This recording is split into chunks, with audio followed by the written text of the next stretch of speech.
अगर आप यहाँ तक यह वीडियो देख चुके हैं तो सब्सक्राइब करिए हमारे चैनल को, जिससे आपको ऐसी और वीडियो मिलते रहें।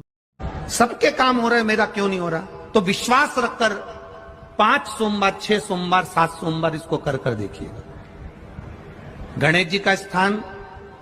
जहां से पानी बहता है उसके सीधे हाथ पर, वहां पर एक बेलपत्र समर्पित कर कर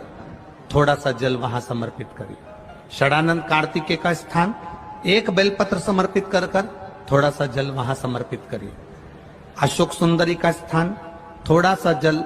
समर्पित करने से पहले एक बेलपत्र, फिर जल। 3 स्थान। चौथा मां पार्वती जी का हस्त कमल, एक बेलपत्र समर्पित कर कर जल चारों तरफ चढ़ाने के बाद में 5वां शिवलिंग के ऊपर बेलपत्र समर्पित कर कर पूर्ण जल शंकर को समर्पित कर देना। ये 5 स्थान का चढ़ा हुआ जल आपके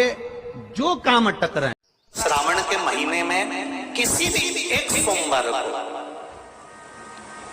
अगर व्यापार नहीं चल रहा है, नौकरी नहीं मिल रही है, तो कोई तकलीफ आ रही है, तो कोई कष्ट आ रहा है, कोई रोग बढ़ रहा है, डॉक्टर से ऐसा लग रहा है कि ये बड़ी बीमारी बताने वाला है, शरीर में कोई गांठ पड़ गई है और वो जांच के लिए गई है, तो बिल्कुल श्रावण के महीने में किसी भी एक सोमवार को गंगा जल लेकर जाइए शिव मंदिर में। शंकर जी के मंदिर में थोड़ा सा गंगा जल नंदी को समर्पित कर कर, थोड़ा अशोक सुंदरी को समर्पित कर कर, थोड़ा गणेश और कार्तिकेय को समर्पित कर कर, थोड़ा सा गंगा जल जया, विषहरा, शामरीवारी, दौतली और देव को समर्पित कर कर, थोड़ा सा गंगा जल शिवलिंग पर समर्पित कर दो। उस गंगा जल को वापिस झेल कर लेकर आओ। 3 दिन तक लगातार उस गंगा जल को पीना प्रारंभ करो। उसके बाद जांच के लिए आप कहीं पर भी जाइए, बाबा कृपा जरूर करेगा, ये निश्चित। महापुराण में सुना है शंकर भगवान पर 108 कुछ भी शिव को चढ़ाना चाहिए श्रावण के महीने में। हमने पहले भी कहा था, पिछले लॉकडाउन की कथा निकाली है और श्रावण के महीने की कथा निकाल कर सुनना। उसमें कहा था आपके पास कुछ भी नहीं है तो 108 चावल के दाने चढ़ाइए, 108 मूंग के दाने चढ़ाइए, 108 आप चाहे तो सरसों के फूल चढ़ाइए, 108 चाहे तो सफेद पुष्प चढ़ाइए, 108 चाहे तो गुलाब की पत्तियां चढ़ाइए। पर सावन के महीने में एक नियम बनाना कि मैं 108 ये वस्तु शिव को समर्पित करती। उसका कारण क्या है?